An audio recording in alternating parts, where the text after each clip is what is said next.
พอดี3ต้นพี่น้อง4ต้นเลย4บ่โอ้ปลูกคือสิรอดบัดนี้เนาะรอดว่าเลิกกันเลิกย้อนไก่น้อยตัวนึงเลิกย้อนเอาไก่น้อยตัวนึงไปขายโอ้จะเอาไก่น้อยไปขายและผิดกันเลิกกันย้อนขายไก่น้อยกันปล่อยฮู้จักว่าสิได้ป้ากันย้อนไก่น้อยตัวนั้นข่อยก็สิบ่ขายซ้ํไก่น้อยตัวนั้นข่อยสิมาพอเงินแถวนี้สิได้เงินซ้ำ5,000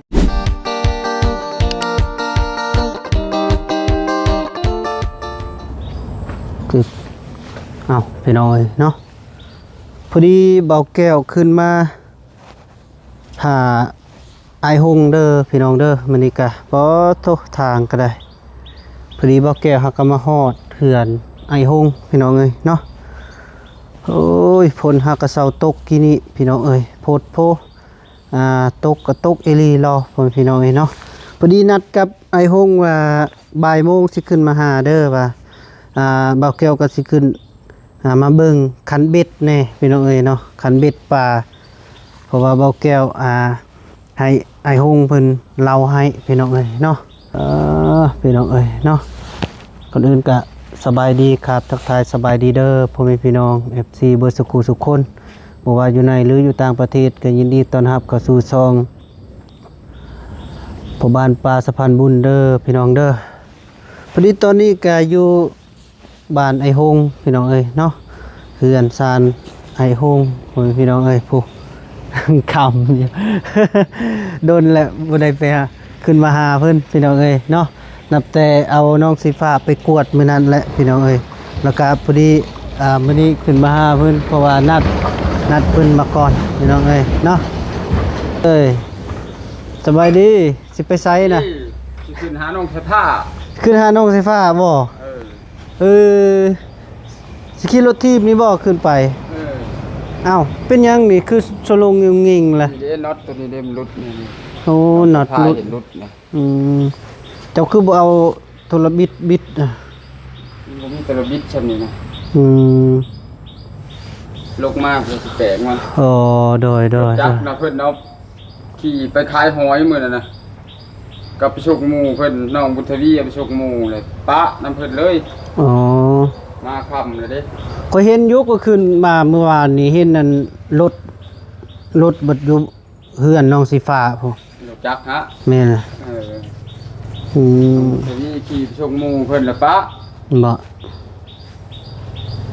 มันค่ำแล้วสิถ่าเอารถพัดแห้งสิค่ำตื่มบ่มีน้ำมันติมีอยู่บ่น้ำมันรถนี่มือขึ้นไปนะแต่ต่อมาบ่มีจังหวะแล้วก็บ่ได้ขึ้นไปเลยบ่ได้ขึ้นไปยังตีนจะคือเปื้อนแท้ฮักขึ้นมาแต่หน้านี่ดิอ๋อฮักขึ้นมาแต่หน้าก็ไปย่างไปยั่งเอานะฮะล้างตีนก่อนขึ้นไปสิเอาปลาคอแล้วขึ้นไปเฮ้ยปลาคอบ่ใหญ่บ่ใหญ่เติบเอามาให้เบิ่งมึงดูจักว่าตายลูกจักโอ้เอาปลาคอขึ้นไปพาให้น้องไฟฟ้าบ่ให้ชุบเจ้าแหละบ่โอ้ยอยากเบิ่งเด้ปลาคอใหญ่ชื่ออะไรก็ได้ที่เนาะก็ได้เลยเอ้ยไอ้หงว่ามีปลาคอใหญ่พี่น้องเอ้ยเนาะเพิ่นสิเอาขึ้นไปพาให้ลูกชายเพิ่นพี่น้องเอ้ยเนาะเบิ่งก่อนพี่น้องเอ้ยปลาคอใหญ่เพิ่น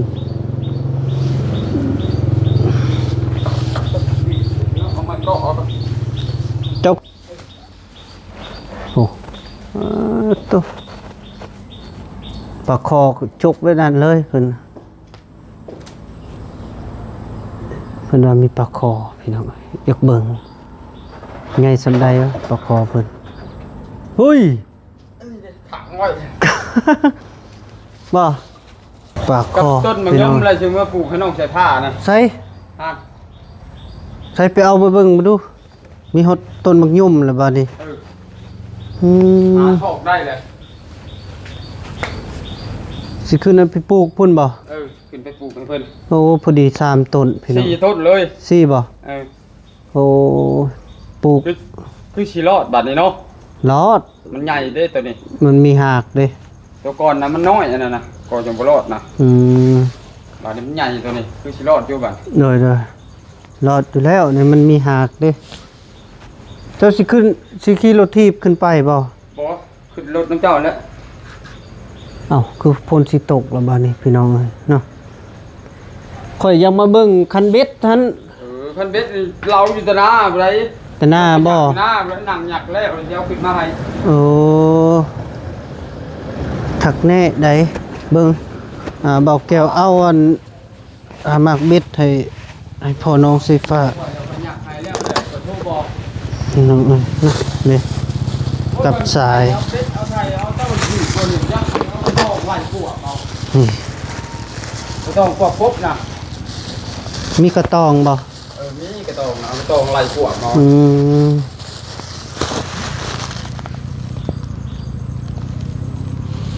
กันว่าใส่เบ็ดเอาเหี่ยวสิถึกเลยเนาะอันนี้เอากระตองไล่กวบมันยังถึกตัวใหญ่นี่นะ แนวมาแล้วเอ้า ตัวห้ามนั่นย่ายกินน่ะนะ พอดีบ่อันหมากเบ็ดซำนี้นะ เรือหมากเบ็ดอันนี้ บ่พอดีบ่จะเบิ่งมาดูมันน้อยโพดบ่คำน้อยเฮาก็ไปเปลี่ยน จะซื้อห่านไผนี่ อยู่ดงเห็นแหละบ่ฮู้ซื้อ เจ้าแล้วแต่เจ้ามักก็บ่ซาวบ่ จักเบอร์หยังข้อยบ่ฮู้เบิ่งมาดูเบอร์หยังอะนะ บ่ซาว พอดี ปลาน้อย ปลาดุกพอดีแก็บเลยเนาะ อืม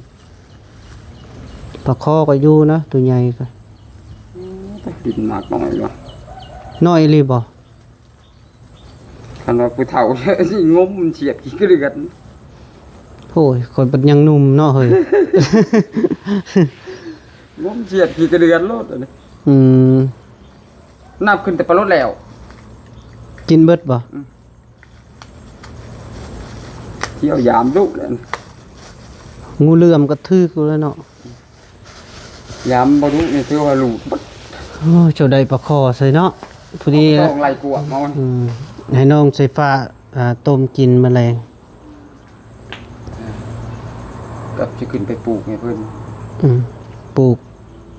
บักยมเลยเนาะคักๆแล้วบัดนี้พี่น้องเอ้ยเนาะเอาอย่างละมันน้อยเท็ดจะได้บัดนี้ไอ้หงได้ปลาคอพี่น้องเอ้ยเนาะเราได้ปลาคอแล้วเพิ่นสิขึ้นไปพาไข่น้องไซฟ้าต้มกินพุ่นเอ้ยพ่อแม่พี่น้องเอ้ยเนาะเจ้ามีกินอยู่บ่ โอ้ยปลานะหลายดอกปลาน้อยนะ ปลาน้อยแม่นเลยปลาน้อยเนาะปลาใหญ่ผัด ให้ลูกสิ เอ้าเขาผัดโดนๆเขาจะได้กินทีหนึงดิ โอ้โห ข่อยผัดใหญ่แล้ว บ่ ย่างเขาป่าก็ได้กิน อืม อันนั้นซ้ำน้องใช้ผ้าฮะไปหาปลายังบ่ทันได้ แนวมาแล้วย่างดอกสำนั้นนะกำลังอยากไป แต่ว่าไปหาบ่ได้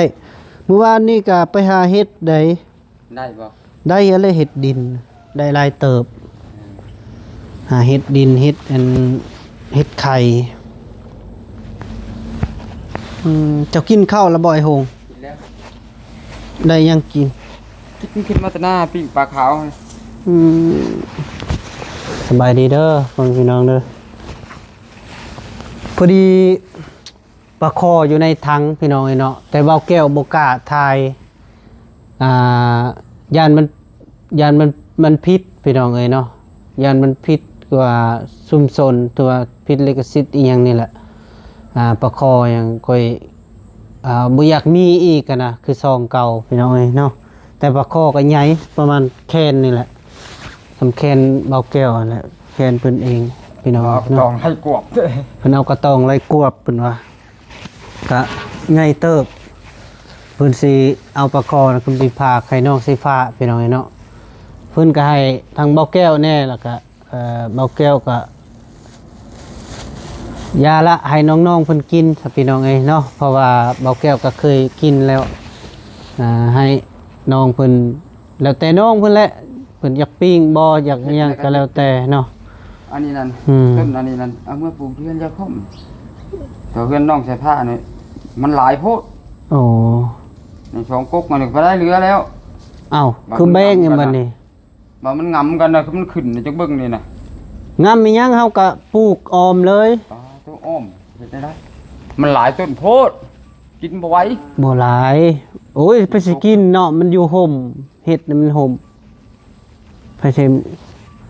อันนี้นะเว้าได้เมื่อปลูกอยู่เฮือนเจ้าพูดน่ะมันหลายโพด เพิ่นค่อยโอ้ยค่อยสิปลูกอีหยังค่อยนะมีฮอดกงมะม่วงพุ่นแหละ จำใช่ข้าวเดียวนั่นแหละสัตว์คลาดขึ้น ไปปลูกให้น้องสีฟ้าพุ่นแหละเฮือนโครงโล่งอยู่บ่มีหยัง มันมีผมติ บ่มีห่มมีแต่ห่มเคาะต้นเดียวหั่นล่ะเพิ่นซนตลอดคือหั่น อันนี้จะปลูกอยู่บ่เกิน2 ปีในชุดแล้วได้6เฮาได้กินหมากแล้วเนาะ แนวมันแหละพอได้กินส้มยามมันน่ะกะนกอีหยังนั่นน่ะเพิ่นเลี้ยงบ่ บ่นะ นกกังแกได้น่ะพี่น้องเอ้ยเนาะเบาแก้วอยากเบิ่งคันเบ็ดพี่น้องเอ้ยเพราะว่าโทรหา แล้วบัด ไอ้ฮงเพิ่นแต่พุ่นละแต่บ่ายโมง ย่างขึ้นมาเลยเดิบนี่โอ้ยจักเราเวพ่อเวเด้ครับวานนี่ได้ยินเสียงโทรเขาน้องสายผ้าโทรเขา อืม ไปบ่ได้บาด ไปบ่ได้ติ ไปบ่ได้แล้วเพื่อลูกงงมงเองขึ้นมาได้ อ๋อเป็นหยังคือมางงมงิง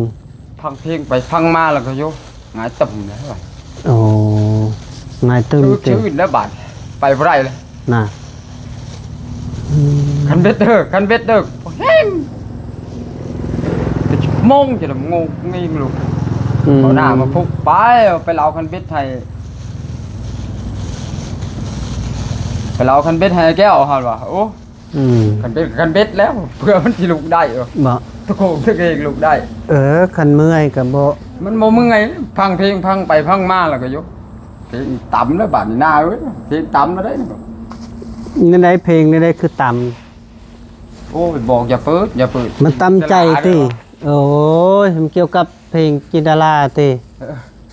อย่าเปิดมันแห้งเปิดกินแต่หลาเนาะ ในได้เพลงนะ ฮะ จึงต่ำใจเจ้า อีตบมันไปไทยแล้วแม่มันเลยมันหมัก เออน้องลูกสาวเจะบ่ โอ้เจ้าคิดฮอดลูกสาวอยู่ไทยนะ บัดนี้มันไปไทยน้ำแม่มันเนาะ อืม มันก็สิบ่คืออยู่น้ำเฮาพ่อกับพ่อมันบ่แม่นพ่อคิงพ่อหน้าเว้าง่าย โอ้ ๆยันเขาขาเขาตีบัดนี้ โอ้ยังเป็นห่วงลูกอยู่เนาะน้องเอ้ยเนาะอืม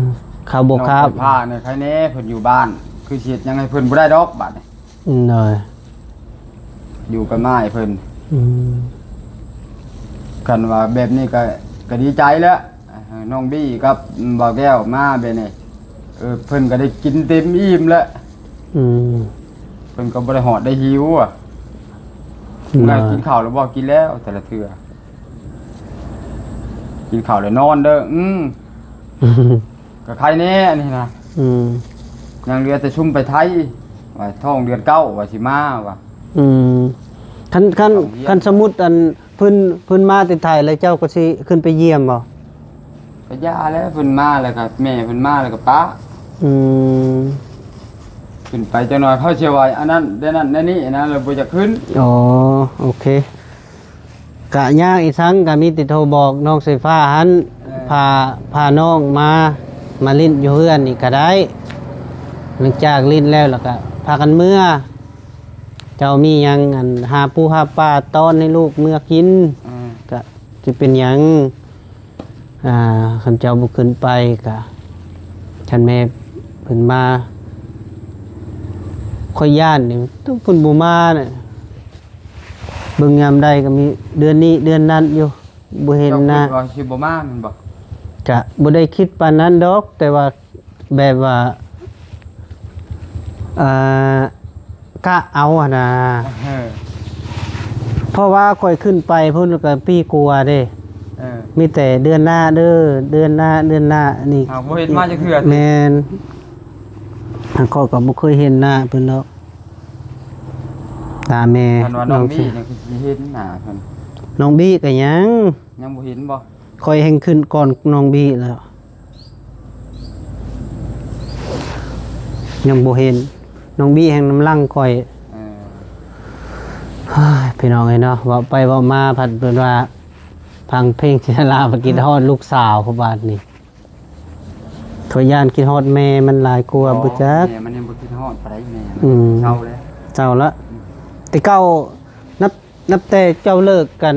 แบบใดคือว่าเลิกกัน เลิกย้อนไก่น้อยตัวหนึง หึ เลิกย้อนเอาไก่น้อยตัวหนึงไปขาย โอ้เจะเอาไก่น้อยไปขาย เออ และผิดกันเลิกกันเออย้อนไก่น้อยบานนี่พี่น้องเอ้ยเนาะ บางคนตกน้ำแตกแต่งได้ปีน่ะมันท่วมตรงตลาดดอกหินนี่แหละ เออ ปีน้ำท่วมจนเข่าน่ะจนตายเน่าเบิดนะเข่าแถวน่ะ อืมอืม จนบ่มีเข่าเลยแถวน่ะ อืม ปีนั่นแหละ อืม บ้านนี้แหละไปเบรกมันติ้วอยู่เขตกลางก็ไปบ่ได้แล้วน้ำท่วมเนาะ อืม ก็ขาดคืนแล้วบ้านนี้เงินก็ดี แล้วเว้าน้ำลูกน้ำน้องสายผ้าน้องบุญทวีนี่นะไก่ก็บ่น้อยบ่ได้7-8 พุ่นแล้ว อ๋อ สายผ้าไก่น่ะพอนึกว่าเฮ้ยตัวหนึงเฮ็ดหยังสิไปขายซื้อยาบันเพงมาสูบนี่เดี๋ยวขอหมู่มื้อเช้าขอหมู่มื้อแลงอายเขาแล้ว เจ้าจับไปบ่นี่ แล้วจักไปกับน้องบุญทวีมาขายอยู่วัดมหาโชค โอ้ เมื่อไรป้าแล้วว่าก็ปัวมึงหลักไก่ไปขายว่าชนะ โอ้ ข่อยก็ข่อยบ่ได้ละข่อยก็บอกเลยดิคันหลักข่อยสิบอกบ่จับหิวสิเขาเอารถถีบนะตัวเล่นไปแล้วกับลูกคันหลักข่อยสิบอกบ่โอ้ย ผิดกันติบ่นี่ผิดกันย้อนขายไก่น้อย คันข่อยฮู้จักว่าสิได้ป้ากันย้อนไก่น้อยตัวนั้นข่อยก็สิบ่ขายซ้ำไก่น้อยตัวนั้นข่อยสิมาพอเงินแถวนี่สิได้เงินซ้ำ5,000 4,000น่ะนะ เสียดายเนาะเออปะกันย้อนไก่น้อยติเออเนาะเออกะยาแล้วนอนพยายามนอนยามมันเนาะเทวดาให้หางแล้วเด้ธมิตรเป็นนายเอาบัดเลยห้างแล้วบัดนี้นะเทวดาเพิ่นให้แยกทางไปแล้วหลังจากปะกันนี่เจ้าบ่คิดฮอดเพิ่นว่า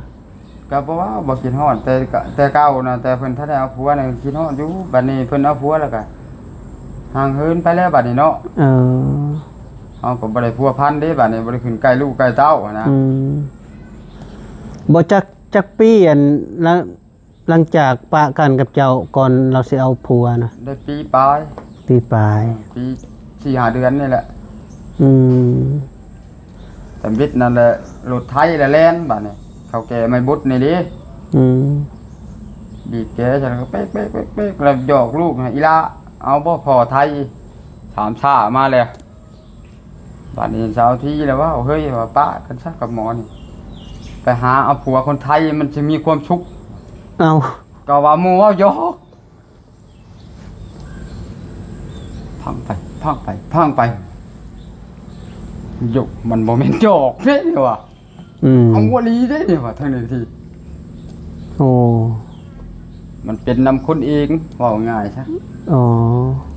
มีติดต่อเบอร์ให้เขา ค่อยโทรน้องไฟฟ้าเบิ่งสิครับ เนี่ยก็หับรถก็ได้ เบิ่งครับน้องไฟฟ้าโทรมา น้องก็ไปเจอว่า เฮลโล นี่อ้าวโอแก้ว ได้ นี่นี่ นี่ยังคุยอยู่นี่ อยู่ไหน ยังอยู่เฮือนนี่ อยู่แค่พอเขาบอก เอ้านี่กระไผซะ เป็นน้อง โอเคจะน้อยขึ้นไปเด้อ โอแก้ว สิเอาปลาคอขึ้นไปผ่าไข่กินบ่ปลาคอ ใจ โอ้ปลาคอสำคา กูเสียเราเปิดกล้องให้เบลเนอร์จริงเสีย บ่แล้วเท่านี้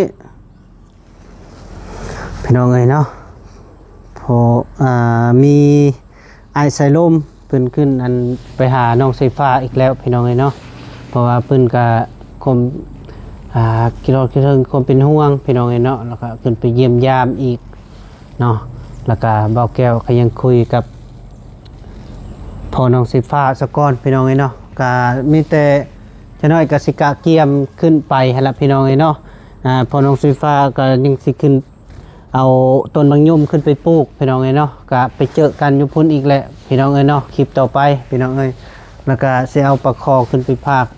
น้องไฟฟ้าอีกเทื่อนึงพี่น้องเอ้ยเนาะปลาคอก็ใหญ่เติบพี่น้องเอ้ยเนาะเอาสำหรับคลิปนี้ก็เบาแก้วก็สิได้อำลาก่อนเด้อผมเป็นพี่น้องเอ้ยเนาะสิได้เอาไอโฮงขึ้นไปพุ่นแหละขึ้นเฮือนน้องไฟฟ้าพี่น้องเนาะไปพบไปเจออยู่พุ่นเนาะเอาขออยู่ดีมีแห้งเด้อพ่อแม่พี่น้องเมื่อสุขคนโดยบาย ไปเอาโคก